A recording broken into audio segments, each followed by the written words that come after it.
What is going on, everybody, and welcome to another episode of Pod Scum. I am, of course, your host, Reckless Rex Ruger. Watching my back, as always, that's the Freddie Mercury puppet. We're back with another incredible episode. It's what we do, kids, and we ain't about to change it now. Before we get into it, as I do every episode, I will address the proverbial elephant in the room. You're looking at the smoldering good looks, the luscious blonde locks. I'll confirm for you that, yes, you are looking at the one and only that we know of, love child of one Diamond David Lee Roth. Now it's out there.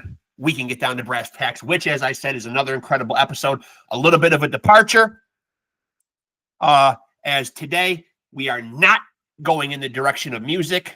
Today we have an actor, one that fans will probably know and probably recognize from one of the most iconic, maybe the most iconic 80s movie ever.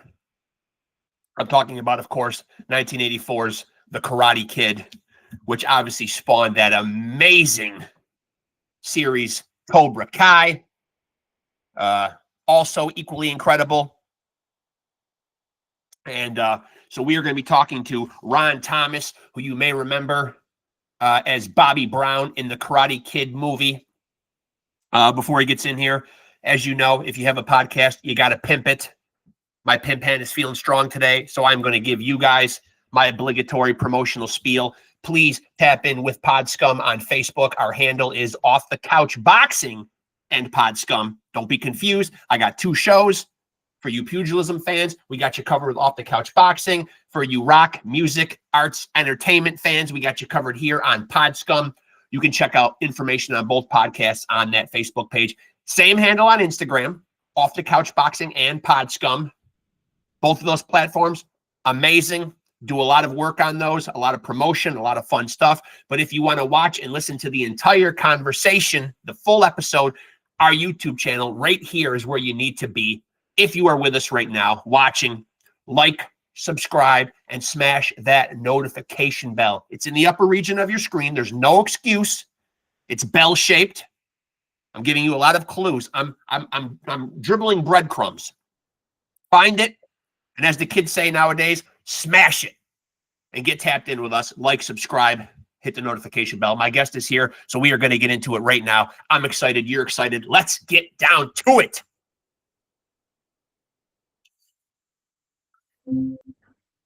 Ron, it's good to have you, man. A real honor, man. Thank you for doing this. Absolutely. No problem. Yeah. Yeah, get the volume up a little bit. All right, cool. Yeah. Your name is Mark, right? Mark. Yeah. Is there any way you can get the volume up a little more? You sound just a little far away. I'm just using my computer, so. Okay. I can turn it up. I mean, is that good? That's good. Yeah. I appreciate you doing this, man. First of all, I want to ask you, Ron, when I've reached out to you to do this, your Facebook handle is Sensei Ron Thomas. Did the martial arts come first before the Karate Kid? Yeah, it did. I was the only black belt in the cast. Wow. Except, the acting. Well, let me put it this way: acting came first. Okay. I was an actor since I was 11, doing stage and theater and all that stuff. Then I got involved in the martial arts, and then I became a black belt. And by the time the Karate Kid rolled around, I was a secondary black belt, I think. I remember, it's a long time ago. But the story goes that my agent, they said, you got this audition for the Karate Kid, this big movie coming out. I said, but they said, don't tell them you're a martial artist. Don't tell them you're a black belt. I'm like, what? They're like, yeah, they're gonna train you anyway. They want to focus on your acting. John Avildsen is directing it, from Rocky, Academy Award-winning director. They're going to look for actors first, martial artists second, because they're going to train you anyway. They just want to know that you're athletic. Right. So that was the deal. So they didn't know that I was a black belt until Pat Johnson figured it out. Several weeks into training. Yeah, he was able to spot it. Yeah, he was able to. Hard to hide it from a guy like him, you know what I mean? Because he probably knows the goods when he sees them, Yeah, any martial artist, if you've trained for a while, you can tell when somebody moves, when they posture, when they hold their stance. whether they've had any training or not, you know. So And so, did you have any say? Because obviously, John Avildsen, Academy Award-winning director, we know him from Rocky, you know, the Karate Kid. Did you have any say? And I'm talking about going back to 1984 in the movie. Did you have any say in your character arc? Because Bobby Brown, while he was in with the Cobra Kai, did seem to have some heart and some compassion. Was very, was very empathetic when he hurt Daniel in the tournament. And then, fast forward to Cobra Kai, your story arc is now you have come full circle and you are a pastor. Right. So it seemed like Bobby Brown was inherently a good bully, if there is such a thing. That's the iconic thing about Bobby. He's the good bad guy. Yeah. You know? He has his own fan base simply because of that. Like people respect that he had the ability to stand up, even not only just to Johnny, but even to Kreese. You know, right. And it was written. You know, it was written by Robert Mark Kamen, brilliant writer. It was written into the story, and I don't remember having any big major discussions about my character arc with John Avildsen. But he did say that, I'm like the second in command, of the Cobra. I'm like the wingman to Johnny. But the script said, he's got a heart. And there's a scene that you can see on YouTube now. We shot it where after I hurt Daniel's leg, I walk over to Kreese, take off my black belt, throw it at his feet, and walk out of the tournament. Yeah. And we didn't use it, because they wanted me to reappear in part 2. Yeah. Running Cobra, so yeah, but it's funny that you were the right-hand man though, because the other guys, I'm speaking about Tommy and Dutch. They seem to fly the bully flag all the way through the movie. I actually think, in some ways, man, that Dutch's character, really seemed to be the most intimidating when it came time to the tournament. Yeah. That's Chad McQueen. I'm just laughing because Chad is I call him a wild child. He was a little bit on the wild side. Yeah. Rest in peace. We obviously lost him a couple years ago. Yeah, I love him to death. And he's a lot of fun to be around. But his dad was Steve McQueen. Grew up, a little bit in the fast lane of Hollywood. Yeah. Well, that no pun intended, because the fast lane, he was all into race car driving. Yeah. But anyway, he's a little bit of a wild child. So I think Chad put that into the character, Yeah. When you're making this movie in 1984, because I know that Ralph Macchio has been on record as saying when it was first presented to him, it sounded kind of corny. He kind of judged the title immediately. Karate Kid. This sounds a little, Did you know when you're making it? Because obviously all the great stuff John Avildsen did, with Rocky. Do you realize you're capturing lightning in a bottle? Does it feel like you're making a movie that's going to go on to become this iconic? No idea. I had the same impression as Ralph. Like the title is just kind of corny, but then it was a comic book. I found that out later. I didn't know that. And I was hoping that as an actor, you're hoping for that movie. You're hoping to land, to be a part of a legacy. And you had John Avildsen, you had Robert Mark Kamen, and you had his name escapes me now. Jim Craig, who's Academy Award-winning videographer. Yep. Rocky. He was really, in real life, John Avildsen's wingman as far as cinematography goes. You had Jerry Weintraub producing it. He called it Rod. In Hollywood. I mean, you had a lot of powerhouses, Columbia Pictures, Warner, behind. You had these powerhouses behind the movie, so you're hoping. But the movie really didn't have that big of a budget. It was kind of like a little train that could. Right, right. Yeah, I've heard Ralph refer to it that way too. So specifically, how do you land the role? At this time, had you done other stuff? You mentioned that you got into acting, as a child, and you seem very well adjusted for somebody that got in, because we do hear a lot of bad stuff about children who get into acting, at a young age. It doesn't always end well or go well. But so how do you find out about this role? A typical agent calls you up? Yeah. Typical agent. I was, I moved to LA to be an actor. I moved out of Reno, Nevada. And I was, like I said, I was done a lot of theater up in Reno. and my manager was from Reno. He's part of the Hera family, the Hera's Club. Okay. And he was into acting, and so he brought us down for auditions, and then we stay at his place and then go back home. And finally, I just moved to LA to pursue it full time. I got a job at the Conan, a live show, Conan the Barbarian at Universal Studios. Performing in front of thousands and thousands of people. Yeah. 4, 5, 6 shows a day, and that was a blast. And I was in that show when the producer of that show, the director, he came up to me and said, "You're perfect for this new movie coming out, The Karate Kid." And within like 2 hours, I had gotten a call from my agent saying, "You have this audition." So it was typical Hollywood stuff. And it was widely publicized that that the Cobra Kai group and Ralph and Pat Morita were trained separately and kind of kept in separate camps. Is that accurate? That's totally accurate. Yeah. Yeah.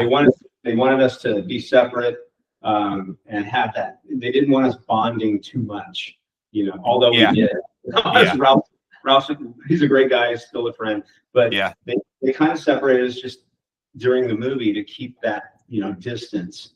And they trained us in different ways. Pat Johnson trained us in different styles. Yeah. Yeah. And so how many seasons of Cobra Kai, fast forward to when Cobra Kai, I mean, suddenly, you really see how rabid of a fan base it was, because Cobra Kai was just well received right out of the gate. Amazing writing, just an incredible series. Now, how many seasons have gone by before Bobby Brown enters back in? Well, we had flashbacks of Bobby Brown all through the first season. Yep. And then we showed up in season 2, the original Cobras. Okay. That episode, bar fight, and that's right. Character Tommy being sick, and we bust him out of hospice. Yep. And so when you get to call, to start appearing in Cobra Kai, are you instantly on board? Oh yeah. Yeah. Oh yeah. I had already had conversations with Billy. We're good friends, and Zapka, I'm referring to, and a lot of people know him as William these days, but he's BZ to me. And he said that when he moved to do this thing, we shot it in Atlanta, and he had his apartment, and the one picture he had up in this apartment that he was renting to do the movie was us, the Cobras. Yeah. He said, "I don't feel like I can be on this set without you guys with me," and that's the bond we had shooting the movie. That's one of the reasons the movie is so successful, is this synergy between the entire cast. But so I was instantly on board. I had a call with the producers and the creators, and they're saying like, "Well, what do you think? What do you think? Where do you think Bobby would be at this point in his life?" And I thought he'd be an orthopedic surgeon specializing in knees. Yeah. So when you enter into the Cobra Kai, it sounds like you are kind of consulted on like where you think his story arc would be. Oh yeah, in Cobra Kai, they consulted with me, and they wanted to make sure I was okay with it, Yeah. And wanted to tell me their thought process of how the characters have evolved and spent their life, to this point. And they thought Bobby should be a pastor. He's still trying to do. He's still a Cobra Kai at heart, Right. But he's trying to do the right thing and lead people in the right direction. And he got into, Christianity and being a pastor. So I thought, okay, that's cool, because they knew I was a motivational speaker. Right. It would work. My life and Bobby's life have seemed to parallel. It seems it. Yeah. But the thing I really love about Bobby and being a pastor is he's still, willing to go have a beer with his buddies and get in a fight. Right. He's not taking himself too seriously. Yeah. He's not taking. Yeah. He's Cobra Kai hard. He's willing to sweep his best friend in church. Yeah.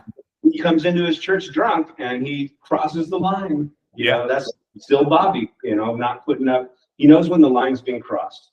Right, know? right. Did you like the fact in the original 1984, obviously there was a lot of tormenting of Daniel. We see it throughout the movie, but what you do to the leg in the tournament, probably one of the more heinous acts that any of the guys did throughout the whole movie. Did it give you any insight as to why Bobby was the one who perpetrates that and not one of the other guys? In the original movie? Yeah. Yeah.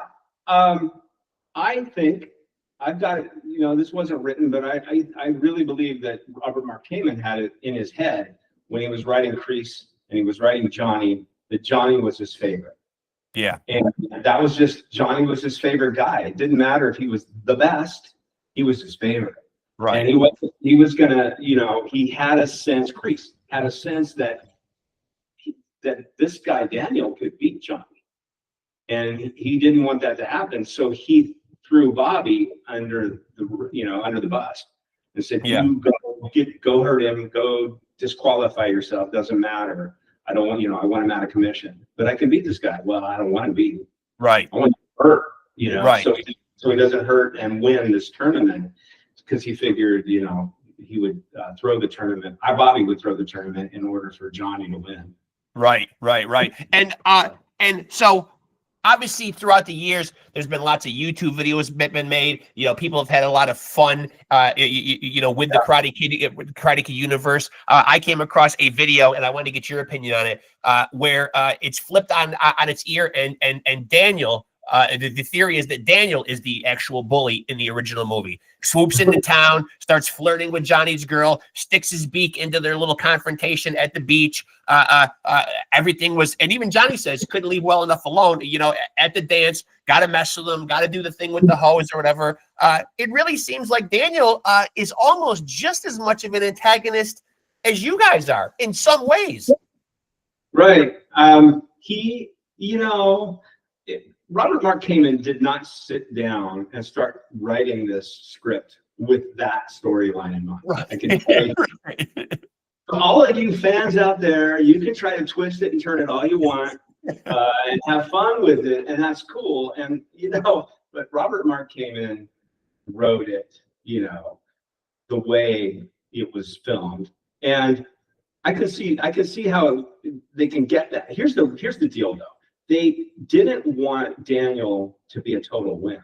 Right. Completely. I mean, he was a little scrawny, a little skinny. He didn't have karate experience, but he wasn't a wimp.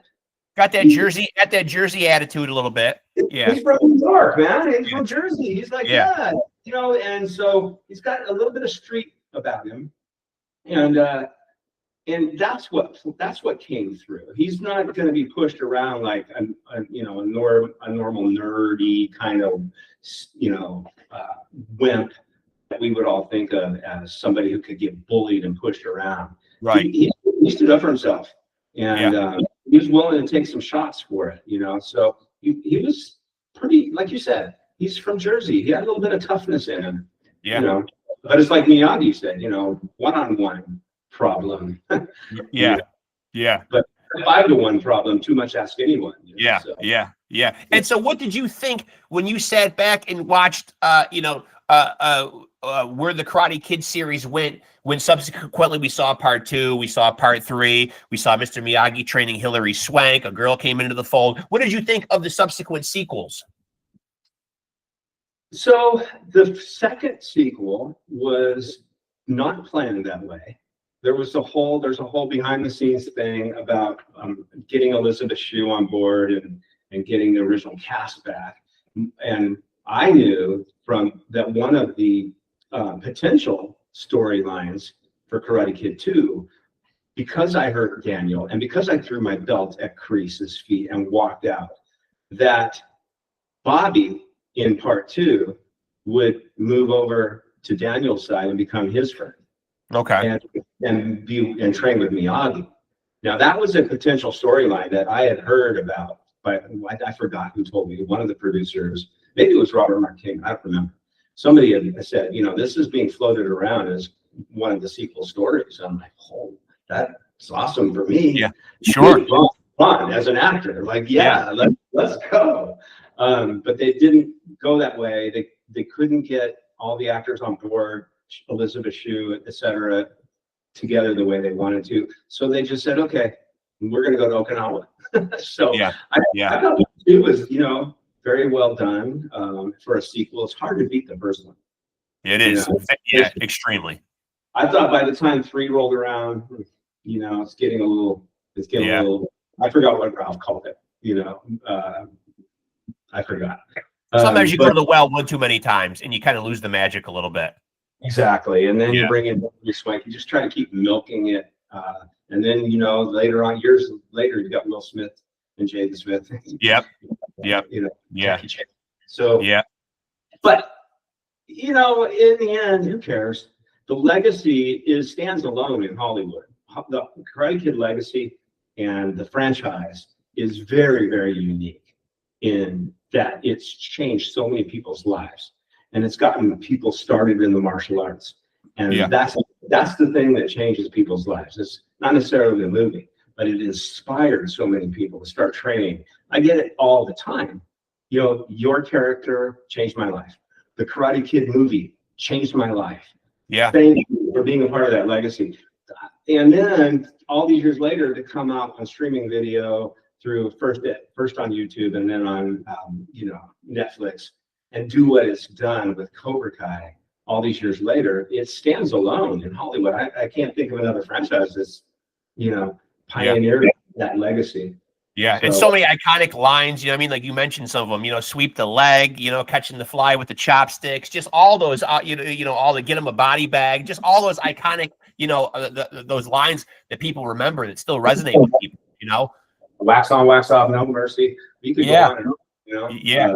So are you absolutely, when Cobra Kai really takes off and it really becomes this phenomenon, years later after the original, are you surprised in any way, or did you know that those fans, that rabid following was always there? Because I know that Ralph has gone on record as saying that over the years he had lots of offers to do this, to do that, to reenact his role. He had all these offers and stuff thrown at him, and then he got convinced, by Cobra Kai.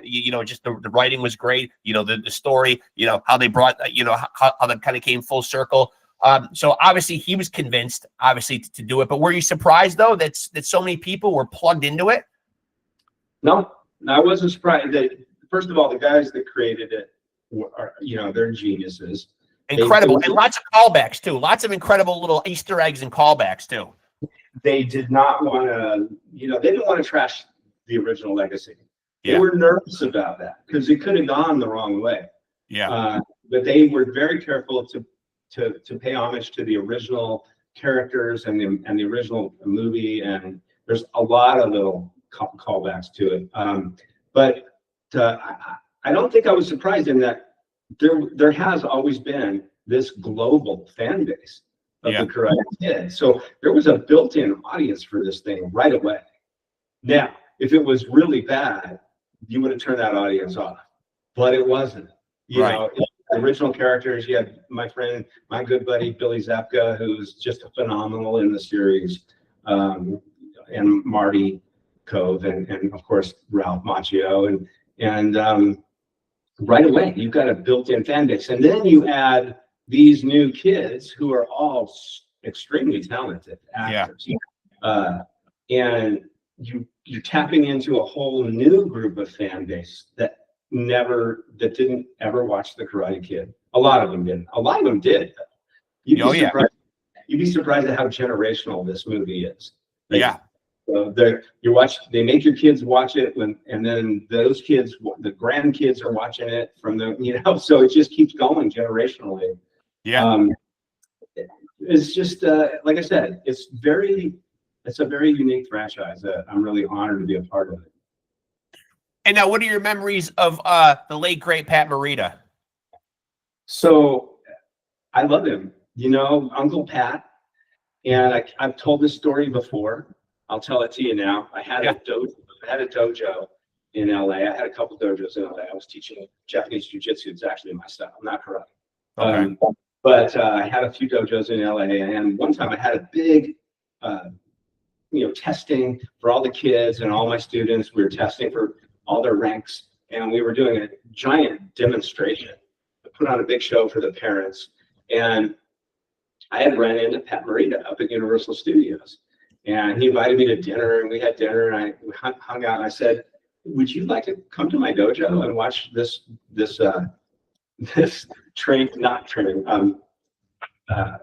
demonstration and promotions of my students? He said, sure. He wasn't doing anything. So I had my student teachers, my black belts, keeping the parents and the kids, kind of calmed down, because Sensei wasn't there. I wasn't there. Right. I was late, but they didn't know that I was bringing Mr. Miyagi to the dojo. So Yeah. I driven across the valley to pick him up. He was staying at Universal Sheridan. I picked him up. I drove him back across the valley, and I'm probably 25, 30 minutes late to the whole thing. And all my students are nervous. And but my black belts did a great job of keeping my kids lined up and on, and so I walk with Mr. Miyagi. Yeah. The whole place just went. I would imagine. Yeah. Yeah. And he stayed and he watched the demonstration and the promotions, and he signed autographs and took pictures with my students. And that's Pat. That's one of my favorite memories of Pat. Yeah.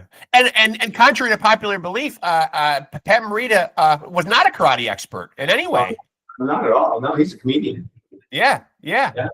I think a lot of people don't realize that. Yeah, that he goes back to like the days of performing with the Red Fox, stand-up comedy. That was really his thing. And from what I've heard from past stories, he wasn't by any means the unanimous choice to play Mr. Miyagi. That was not the direction they wanted to go in. No, they were looking at Toshiro Mifune. Yeah. Japanese actor. They were looking at different things, but John Avildsen, when he saw Pat's, his he and Ralph working together, screen testing, he's like, I think I found our Mr. Miyagi. Yeah, it's a very different movie when you get those other guys in there, though. They're a lot more stoic. It puts I think a harder edge on the movie, and it doesn't have that, as you said, that loving relationship that between Pat and Ralph. I just don't think there's anybody else that could have played that part other than Pat Morita. Yeah, he was nominated for an Academy Award for it. Yeah. I think yeah. And now, when the Cobra Kai series is going. And you made mention of it earlier, you guys spring Tommy from the hospital. You have your wild night out in the bar. Are we ever, and I watched Cobra Kai meticulously, all the seasons, and maybe I missed this, but did we ever know where and what happened to Dutch? Were we led to believe that he had gotten into some kind of trouble and was incarcerated? Like, what was the rub there as to why? Obviously, Chad McQueen might have had his reasons to not want to do it, but what was the storyline supposed to be? Like, where were we supposed to think Dutch was? Yeah, when I read the original script for that episode, he was in it. Right. But then Chad didn't want to do it. He couldn't get him. So if you remember us sitting at the table and having beer together, we mentioned that he's in jail. Okay. Okay. I thought that's what I remember. Yeah, I thought that's what I kind of remember. But there's obviously so many episodes, so many seasons, so many callbacks, so much cool stuff happening with the old characters and with the new characters that I wasn't sure if it was glossed over and if I recall that. But I think I do remember that now. It is kind of coming back to me that he was. He was in trouble. So obviously Dutch was destined to just continue to stay a jackass for his whole life. He was headed there. Yeah. And now, what was your relationship like? After you wrapped the movie in 1984, what was your relationship like in the ensuing years? Because obviously Cobra Kai, didn't start till 2017, 2018. I don't know when the first season was, but in all those years, did you maintain good relationships with, Rob Garrison, with Chad McQueen? Obviously you stated that you remained friends with Billy. What was your relationship like with everybody in that original movie throughout those years? Yeah, it was Rob Garrison had moved back to Virginia, and Ralph obviously is from New York. Yeah. So when we saw each other, but it was when there was an event or something. But Billy Zabka, Tony O'Dell, myself, and Marty Cove, we all live in the Valley area. We all live in a 10-mile radius of each other. So we would hang out. We would we've been to weddings together. We've been to, funerals. We've been to Christmas parties. They've all been to my house. We used to have these big blowout Christmas parties. Okay. So no, we've been friends this whole time. Okay. And how early on did you get bit by the acting bug? Like, did you grow up in a house that that was very artistic, where that kind of stuff was fostered and encouraged, or was this kind of just like something you wanted to do? Yeah, the first time I was on stage, I was an only child, so starving for attention. I am too. Yeah, so the first time I was on stage, the atmosphere of being behind, making a musical, Peter Pan was the one I did, and I got to fly. They put me up on a harness, and I didn't play Peter Pan, but I played one of the pirates. But they let us all fly. The guy who flew Dumbo on Broadway, I think, was the guy who flew us, and that was just, the whole atmosphere was really cool. And it was at the Pioneer Theater in Reno, Nevada, and I'll never forget it. So I got the bug right off the bat. And then I was also an athlete. I'm a swimmer. I was a competitive swimmer. I was a competitive golfer in high school, and for a little bit of time, I thought pro golf is the way I want to go. Sure. Yeah. And then I'm in college now. I'm like a freshman in college, and I'm thinking, pro golf? Man, I don't know. That's tough. Acting? Yeah, let's go for it. Just as tough. Just as freaking tough, Yeah. Sure. Two career paths that are really brutal. Yeah. I chose I moved to LA. So. And for people that will say, sure, I remember you from The Karate Kid, and obviously everybody remembers the iconic character of Bobby. But maybe people don't remember seeing you in other stuff. Is there other stuff that people should remember? Is there other stuff that you want people to go back and say, oh, he was in this? Because obviously, you're so synonymous with that character. Right, and there's things that I've done that it couldn't be bigger contrast from The Karate Kid to some of these other movies. But some of these other movies have their own following. Like The Big Bet is one of them, where I got to play the bad guy. A Night Screams has its own sort of cult horror following. I'm actually really surprised at how big the following is for that movie. And I've done a TV series. I was lucky enough to be directed by Bill Bixby. Oh, nice. Yeah, sure. The Incredible Hulk himself. Yeah. And actually, Rob Garrison was in the same show. And it was a show, a pilot for Lorimar TV that was taken off the Fast Times at Ridgemont High. Okay. And now, would you give the martial arts? Would you give the martial arts and your training of the martial arts? Would you credit that is maybe keeping you on the straight and narrow? Because obviously, as I mentioned earlier, we don't see a lot of young actors in Hollywood always end up staying on that straight and narrow path. We see substance abuse, we see suicide, we see death. We see a lot of unfortunate circumstances and not always a lot of happy endings. Would you credit the discipline you learned from martial arts as kind of keeping you from being one of those stories? I don't think so. I think it's just part of who I am. I think I'm scared. I was scared of doing drugs. Yeah. I was scared of that kind of, I was scared of getting locked up and going to jail. I would, literally, like my dad, I think he said, if you ever get in trouble like that, I'll disown you. But I think it was just, I don't know. It was just something that, I don't know where I got that fear. But I didn't experiment with drugs. I didn't experiment with pot. I drank a little, maybe a little too much when I was younger and in my college days. I'm not saying I've never been hammered. I've definitely been hammered, but to this day, like, it just doesn't interest me. I'm interested in other stuff. I'm interested in being the best version of me and helping others do that too. That's why I'm in personal development. So I think the world needs people who are interested in good stuff, not interested in escape, not interested in doing harm or hate, but interested in being a beneficial presence on the planet and contributing to humanity and society. Yeah, I love that. I love that. Yeah, I love it. And when you guys were overlooking the beach, Bobby was not down for a warm one. So, you know, he did. Yeah, he was not. He was not interested in imbibing that night either. Right. Yeah. That's what I'm saying. Who the hell wants a warm beer out of some guy's crotch? Right. Exactly.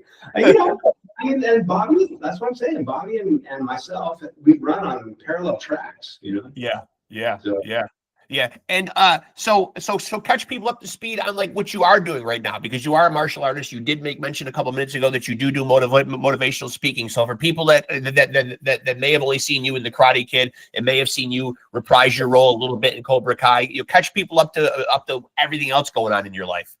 okay, yeah. So I'm auditioning. I just actually put myself on tape this weekend for a new show. I can't mention it. Okay.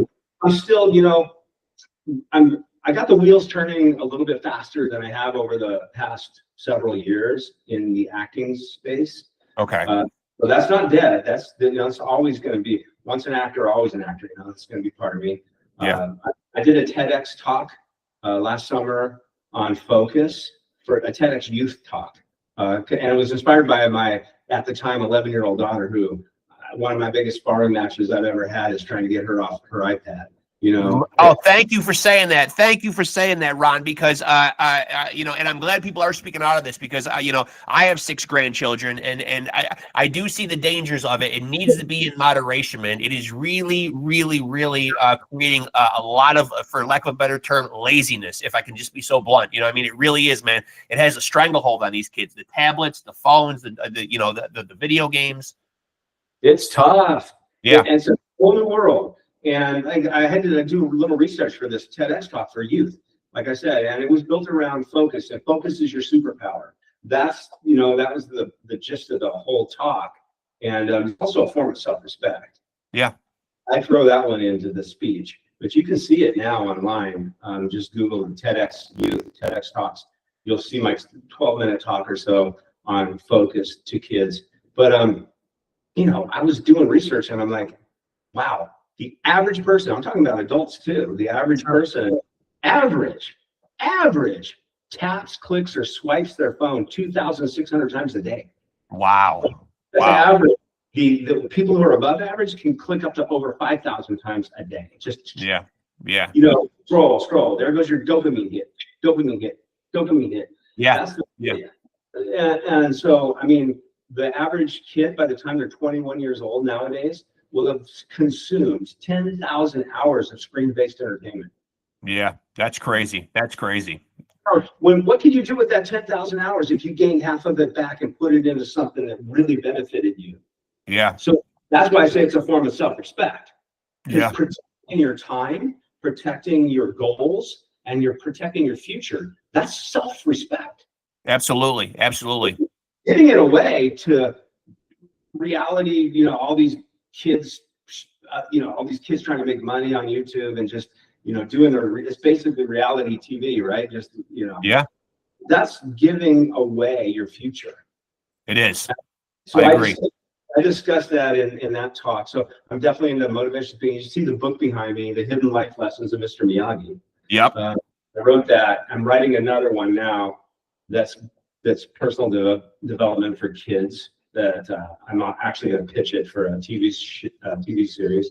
Oh, great, great. But so I'm doing, I got a lot of projects going on. I'm trying to film a few personal development videos each week to post on YouTube. I'm trying to get some traction there, but it's not easy, you know. Yeah. My daughter first, her schedule's crazy. She's an athlete.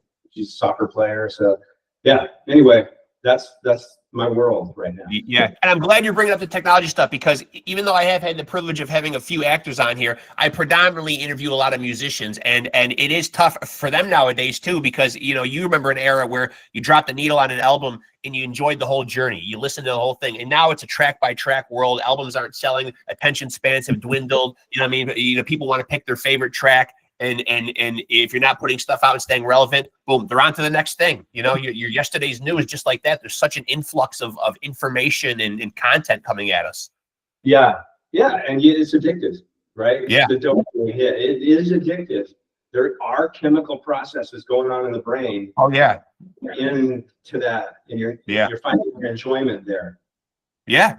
Life is not in technology, man. Life is participating with ourselves and our other people and like I said, being a beneficial presence to yourself, to your family, to your own world, and then to the world at large. You know, that's what I do. That's where I'm passionate about it. And so when you get into writing the books, who approaches you about writing the books? Does someone approach you, or do you just take it upon yourself and say, I've got a book or two in me? I'm an idea machine. Okay. I'm a creative. So my ideas are always spinning. And the book I'm writing now, I've been spinning that idea for a couple of years now. And now it's done. The first book is done, but it's a book series. So, okay. Yeah. And you are still continuing to teach martial arts though? Only in seminars. So I have what I used to call, I guess I'm still calling it, the OG COBRA experience. Okay. I go to a dojo, or I go to an event, or maybe it's a big martial arts tournament.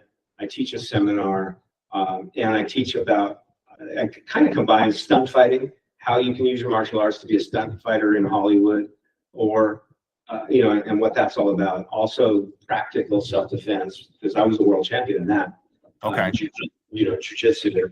And then also, answering, doing a Q&A, signing autographs. So it's like a whole experience. But I don't have a dojo anymore. Okay. So I enjoy the seminars. I enjoy going around and teaching.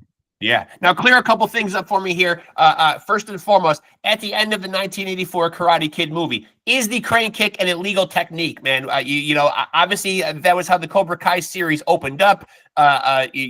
Johnny, Billy Zabka's character, always contended that it was an illegal kick to the face. The rules were explained. It seemed like at one point, Allie told Daniel, you can hit the head, you can hit the sternum. You know what I mean? Like it seems like a fine line. Illegal move or legal move? It depends. It's illegal contact. Yes. The kick doesn't matter. But in point fighting, which that tournament, they took a lot of, liberation in how point fighting is actually works. It's supposed to be light contact, especially to the head. Now, black belts can hit a little heavier to the head, to the body.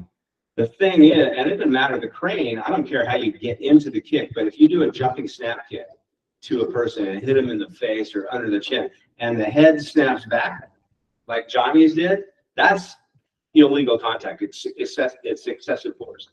Okay. The point tournament, this wasn't a full contact tournament. That would be different. Right. So what we're saying is, again, and we know how the movie was written though, but Daniel-san, some dirty pool there. And we can also say that backstage, what was Mr. Miyagi with his with his hot hands and his sorcery back there? Is this legit? Well, if you've ever been to a chiropractor, and they can adjust your knee, your ankle, your neck, your back, your shoulder, your elbow, your wrist, on a chiropractic is legit, right? I love my chiropractor. Oh yeah. But the Japanese also have ki, or what in America we would call energy, or what in Chinese would call qi. Yes. So there's a little bit of the energy healing going on there that they never fully, obviously, got into. So I think it's legit enough. And he didn't walk out normal; he limped out. He did. He held his leg up because he had it protected. So I mean, I think all of that is totally fine. Yeah. Listen, I'm in upstate New York right now, and it is freezing, man. And I got a lot of aches and pains, and I would love to have Miyagi's hot hands work on me right now, man. I got a few aches. I got a few spots where I wouldn't mind him touching me up a little bit. Right? Yeah. No, I think we all do. That's the book I need written. How to do the Miyagi hot hands. Yeah. Right. I did a movie, and I can't remember which one it was now, but I was at the after party of the movie, and we did I did a jump act. They knew I was a martial artist. They asked me to do this thing in a bar. We were in a restaurant in LA, And I do this spinning kick in the bar. I came down and my pinky caught the edge of the bar, dislocated. My pinky was sticking straight out from my hand. And this bone was broken. And I looked down and my pinky sticking straight out. And I knew from my martial arts training that the best time to put it back in place is instantly. Yeah. So I just pulled it straight out and it popped right back in. Yeah. And I said, I had to go get a cast on because this bone was broken. Yeah. But, I think Miyagi probably knew that too. Yeah. Yeah. So that's Yeah. good to fix this thing is right now before fluids in there. You can't manipulate it. So, yeah. anyway. And I know that you said, that they didn't want you to let on that you were a martial artist. But I thought watching the movie though that if anybody, wasn't natural or had martial arts tendencies though, I've dabbled in it myself a little bit, but more boxing. But I do a boxing podcast on my channel as well. But I could kind of tell, the way you moved and the way you did some of that stuff though. It didn't surprise me, come years later to find out, that you were an actual martial artist, though. I can just tell, even in the way that, there's that one scene, when you spar, and I think it's when Daniel and Mr. Miyagi actually come to the dojo, and you can just kind of tell, how fluid you are, with your movements and how you perform the kicks. I could kind of tell. Yeah, no, I appreciate that. Yeah, and it's true. You can see, like I said in the beginning, you can see when somebody doesn't move training. You don't have any training. And you can see when somebody does have training. And it's a big difference, It's a huge thing. Yeah. And so obviously the Cobra Kai series has now officially ended. Did you like where it ended? Did you like where the story ended? Would you like to have seen it go on for a few more seasons? Or do you think that they said all they could possibly say? Oh, it could have gone on. I think that they were getting over the top with a lot of this stuff, and I think at the end, every season, the final episode, the season finale, was a little over the top. These kids having a brawl and this whole thing. Yeah. And then a tournament where the kid dies, and there's a whole night. He's got a knife, and it started to get a little cuckoo. And I don't know. It was. I don't know how they planned it. But there was so many characters and storylines. How do you continue that? It was a huge cast. Yeah. Storylines, a very crowded show. Yeah. And I had a conversation about it with Billy. I'm like, fans want the original characters back. I had messages after messages of, we need more Bobby. We need to get more Pastor Bobby in the show. We need, and even Billy agreed with me. Bobby brings, he's the only center point who brings balance to the show. Yeah. That character. And I'm like, I was frustrated as an actor that they weren't using more of us originals, more of Bobby. I think the show needed it. I think the fans wanted it. They did. And it's like, well, it's a very crowded show. And Billy's comment to me was, it's a crowded show, even for me. So many storylines going on. I go, okay. But here's the difference between all of those other characters and me. I'm an original. Right. Right. I was in Jerry Weintraub's house for the table read with the original cast. None of those other characters can say that except for Billy, Ralph, and Marty. Yeah. And that's the difference. And it was, I don't know if it was an oversight or they just wanted to focus on the kids or whatever it was, but that was my own sort of pet peeve as an actor in the whole series is they should have brought a little bit more of the original cast. A lot of fan base was craving it. Yeah. And I get where they were going. Obviously, they're trying to pull in maybe a younger, fresher audience, and they're trying to maybe pull them in, via having all these young actors and focusing on the kids. But, as you mentioned, the original came out in 1984. I'm 53 years old. So at that time I was an 11, 12-year-old kid. We are that generation. We want to see the OGs, of the show, focused on a little bit more. I know, as you said, subsequent generations, have plugged into it. Parents have showed their kids, who have showed their grandkids, and the movie has gained momentum over the years and continues to appeal to new generations. But the original generation that was there, that were kids in 1984, I would agree. Speaking, as one of those kids myself, I wanted to see more of that too. Yeah, exactly. I think, and you're not alone. A lot of people did. And no disrespect to those kids, they all did a great job, all of them. A fantastic, a fantastic young cast, and all of them are great. Miguel, Hawk, there's a lot of interesting, but it did start to get a little crowded, and it seemed like they had to start to make room for everybody. Dimitri, and then they're introducing some girl characters, and then they're introducing, the little kid there, Kenny. And they're just starting to just bring in more and more and more kids. Yeah, it got a little wild. I think, it was crowded. Yeah. But I just wish that they had kept room for the originals and not maybe blown the show up the way it did. So as far as when the series ended, I think it probably was a good time. Yeah. Yeah. Unless they were going to shrink the show somehow. At that point, I'm ready to do that. Right. Right. So before I let you out of here, if people want to tap into what you have going on, your motivational speaking, the books, any of the stuff that you're doing right now, man, I know people are on social media someplace. It's a necessity nowadays. If you're promoting yourself, where's the best place to tap in and check out, what you have going on? Yeah. So my website is senseironthomas.com. Okay. So, and a lot of people don't know how to spell sensei. So here you go. SENSEI. There you go. Yeah. ROTHOMAS.com. And then it's Facebook/Sensei Ron Thomas, and Instagram is The Real Ron Thomas. Okay. Those are the primary places. And then YouTube, I guess I'm really trying to ramp that up and deliver some content that people can actually use and help change their lives, and personal development, and bring in that and my speaking together on YouTube. So that is YouTube/Sensei Ron Thomas as well. So okay. I'll make sure I'll make sure when I put the episode up and I promote it on my Facebook page, I'll attach links to all that stuff too. So yeah, for sure. Yeah. I really appreciate you doing this though. Really was an honor meeting you, and stay in touch as these projects progress. I'd love to have you back on again and chop it up with you, man. Really enjoyed the conversation.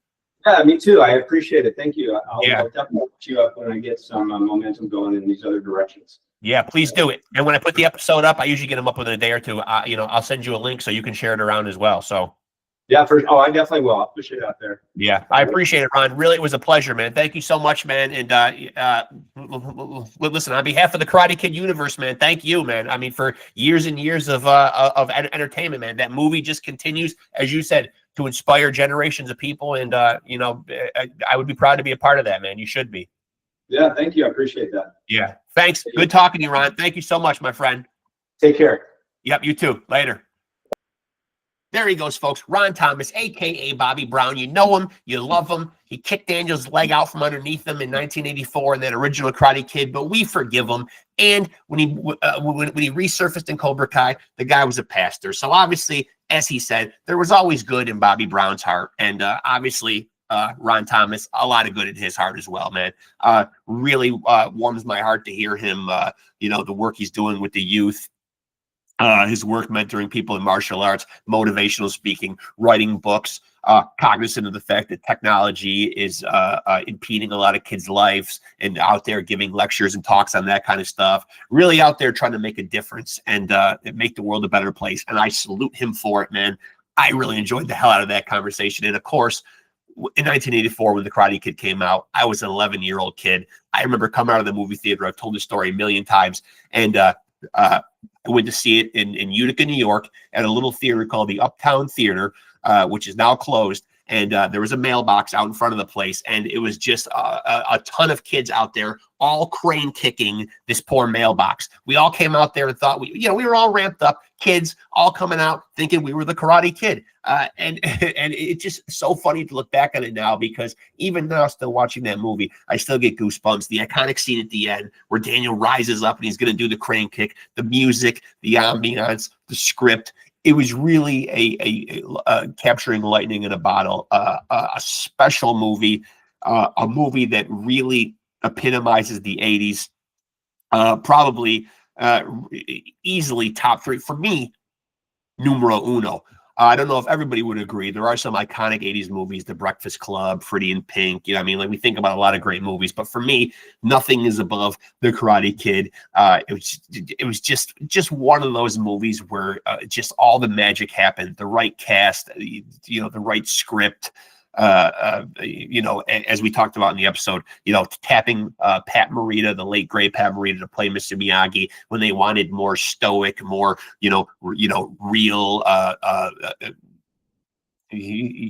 that seemed more hardened and didn't have that affable, gregarious character that that Pat Morita had.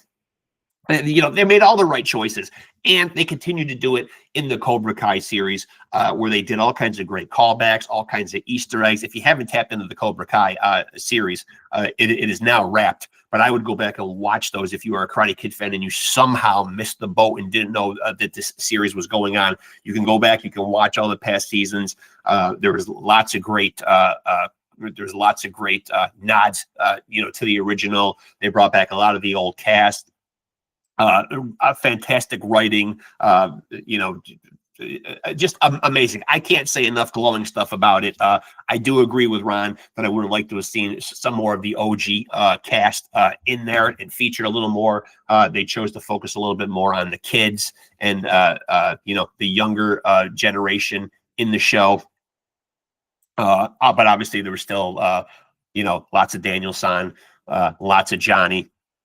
But I agree with Ron. I would have liked to have seen more of the original cast. But that being said, listen, that was a great conversation. So I want to thank Ron Thomas. I'll give you the 411 on how to tap in with us one more time. Make sure to get with us on Facebook. Our handle is Off the Couch Boxing and PodScum. Same handle on Instagram, Off the Couch Boxing and PodScum. And if you're watching us here right now, tap in with us, like, subscribe, smash that notification bell here on our YouTube channel, which, lo and behold, is also Off the Couch Boxing and PodScum. I've dumbed it down for you guys. I've dumbed it down for me because I need things dumbed down these days. So that's where you can get with us. Facebook is great. Great promotional tool. I'll give you updates on new episodes, when they're going to drop, who will be on them. If you go to our Instagram, lots of great reels, snippets of these conversations. If you want the full entire episode, this is where you need to be, on the YouTube channel. But you can tap in with us on any of those places. I appreciate the viewers. I appreciate the subscribers. At the end of the day, of course, I appreciate the guests. Could not do this without them. Specifically today, I want to thank actor, martial artist, motivational speaker, author, Ron Thomas, a.k.a. Bobby Brown, from the Karate Kid series. Well, not the Karate Kid series. The original Cobra Kai, or the original Karate Kid movie, circa 1984, and the subsequent Cobra Kai series, where he reprised his role as Bobby Brown. And if you want to tap with him on social media, he's got projects brewing. He's got new books coming, seminars, motivational speaking. Sounds like he's got his hands in a lot of interesting stuff. So check him out on social media, support what he's doing. And I really appreciate him coming on here today. Really enjoyed the conversation. I found myself tripping over my words there after he left because I'm trying to just gush and say as many glowing things about the Karate Kid as I possibly can. I've turned my own kids onto it. I've turned my grandkids onto it. It really is a timeless classic. People might look back on it now and think, it doesn't hold up. It does. The message is there. It's just a heartwarming story. And I don't know anybody, so I don't really have to pressure myself into talking about it in such glowing terms, because I'm not sure if I know anybody that hasn't seen it. If you have not, shame on you. You are to log off from watching me and immediately go find the Karate Kid 1984 and watch it. That's your homework assignment, courtesy of Reckless Rexx, your boy. So make sure to go check that out, man, and support Ron Thomas. Go check him out on social media. I appreciate you guys. And until we get together and we do this thing again, remember to take it easy and keep it sleazy.